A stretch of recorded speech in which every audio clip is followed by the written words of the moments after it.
This is the Steve Gruber Show. Well, it sure is. Live from the Heartland. Glad to have you here, kicking off another brand new day here on the Steve Gruber Show, fighting for you from the foxhole of freedom. Who do you want in your foxhole? I mean, these are tough times, right? These are strange times. Who do you want to be shoulder to shoulder with when the chips are down? Think about it. All right, we're burning daylight. Time to get to it. Three big things this hour. Number one, Jimmy Kimmel returned to his time slot last night, but only partially. About 70 affiliates, including those in major markets, refused to go along with it, at least for now. And with no apology, I doubt that'll change. Number two, President Donald Trump took to the podium at the United Nations to declare the UN basically useless in addressing the major problems of the world. And honestly, I agree with his assessment completely.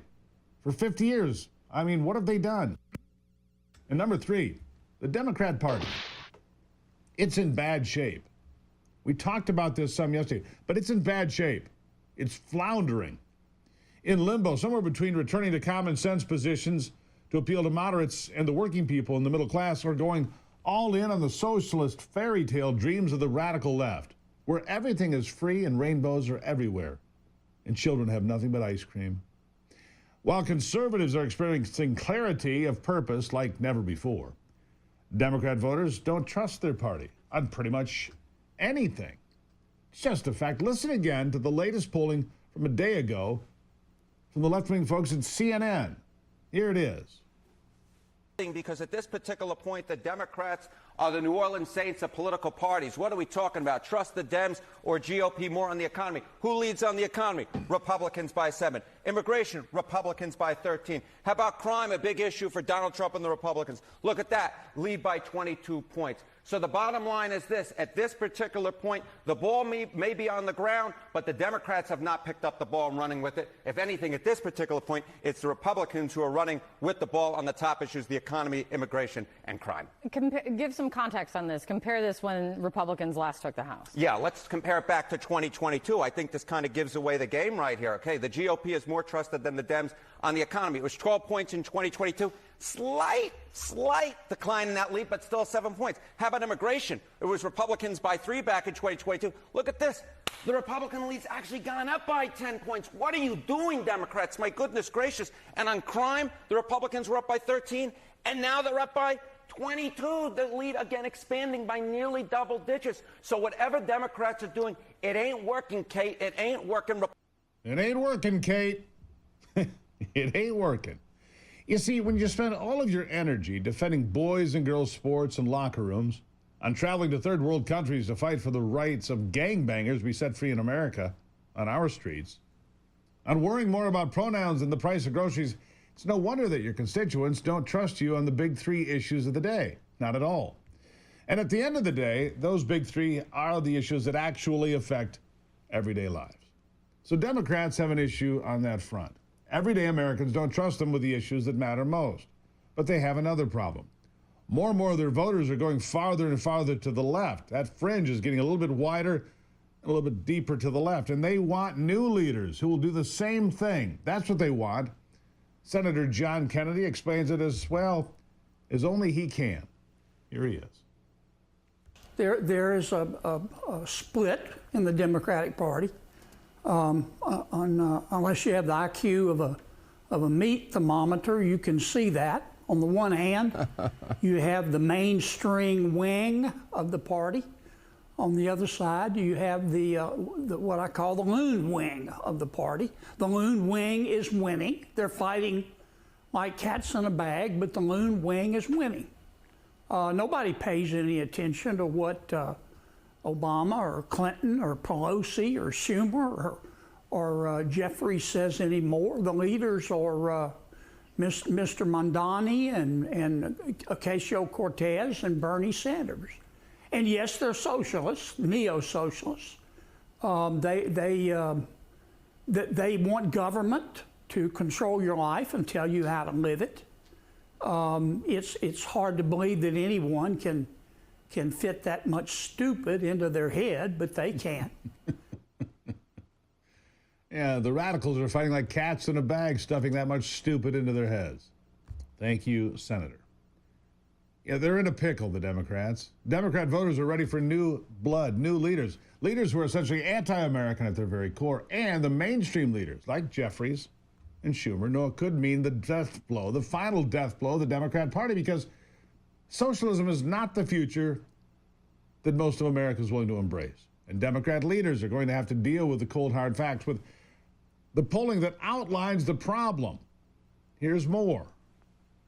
And okay, Democrats who say that their party leaders should be replaced. If you want an outsider, this is your time. This is your time. This is not what we were looking at a decade ago. Get this, 62% of Democrats say their party leaders should be replaced, compared to just 24% who say no. You know, you go back at the beginning of the Donald Trump presidency, the majority of Democrats said their party leaders were taking the party in the right direction. That is not the case anymore. We are dealing with a party base that wants to throw out the old and bring in the new, and a party base that, as we've spoken about on this program before, is at its apex in terms of how liberal it is, with the majority of Democrats now saying that they are liberal, which is very different from where we were a decade ago, when the majority of Democrats said that they were either moderate or conservative. Who's the leader of the Democrat Party? Who is it? I mean, we don't really know, do we? Is it Schumer? Is it Jeffries? Is it Kamala Harris? Yeah, here's the thing. Power is never given up willingly or easily, not even by those who claim they only work for the people. Senate Minority Leader Hakeem Jeffries completely deflects from addressing this new polling. In fact, he ignores it altogether when asked about it. He's looking for an exit, an off-ramp. Here he is.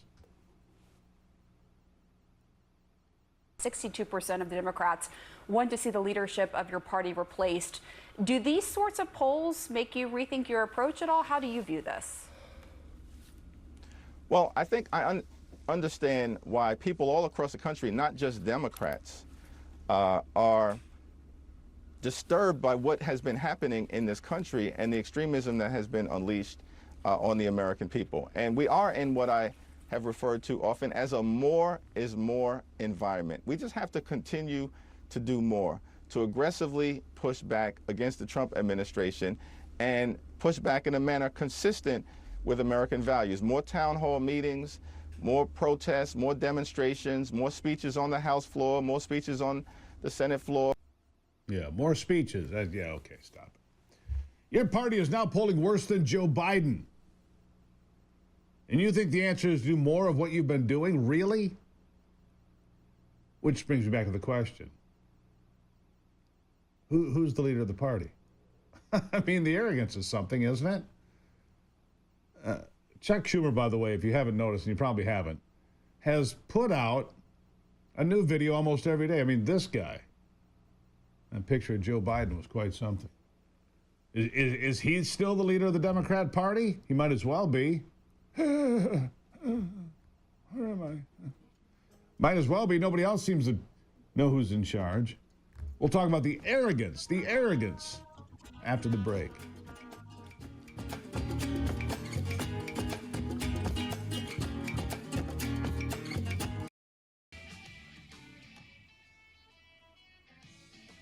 All right, back to it. Look, here's what's remarkable. You've got the Democrats who have no real leader, right? Jeffrey Schumer, Kamala Harris, who just released this book, 107 Days, basically blaming everybody for the failure except herself, taking shots at everyone, saying she would have selected Pete Buttigieg as a running mate, but he was gay. And they couldn't have a black woman and a gay man. It just wouldn't work. It's too big of a risk. Right. The arrogance, the swagger is astounding. Jeffrey, Schumer, Kamala, they all just want to keep the status quo. They think if they just hate on Donald Trump enough, they'll win. They all have their marching orders, continue to smear Trump no matter what, even at a time when they say they're committed to toning down the hateful rhetoric, which they're not. Here's the latest from Kamala, by the way. Like I said, the new book's out, 107 Days. You remember it, but here's how she remembers it. Listen.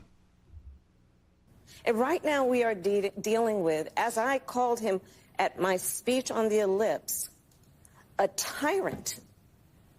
We used to compare the strength of our democracy to communist dictators. That's what we're dealing with right now in Donald Trump. And these titans of industry are not speaking up.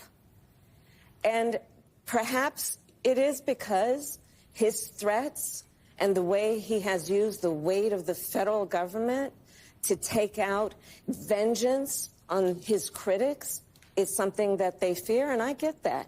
I understand why they do. We've seen the demonstration of it. Yeah, she called him at one point a fascist and a communist. Really?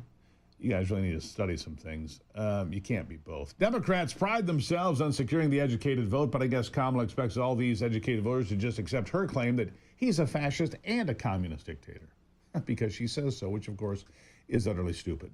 This is just so rich coming from the former vice president who presided over the most blatant forms of political persecution we've ever seen. She oversaw the administration that raided Mar-a-Lago, suppressed FBI whistleblowers, indicted Donald Trump over classified documents he was entitled to have as president. Then they said, you're not entitled to have now. He never tried to hide them. Over January 6th, of course, you name it, they refused to investigate the Biden family corruption while they brought in millions of dollars, literally, used big tech to censor any viewpoint they didn't agree with, and the list just goes on and on and on. All of these witch hunts, and they still couldn't steal the election from Donald Trump. They still lost. And it wasn't even close. They lost all the swing states and the popular vote. But like I said, the powerful never give up willingly or easily. And she still won't commit to not running in 2028. Yeah, she still might be running in 2028. Kamala Harris, I love it. Listen to this. Consider running in 2028?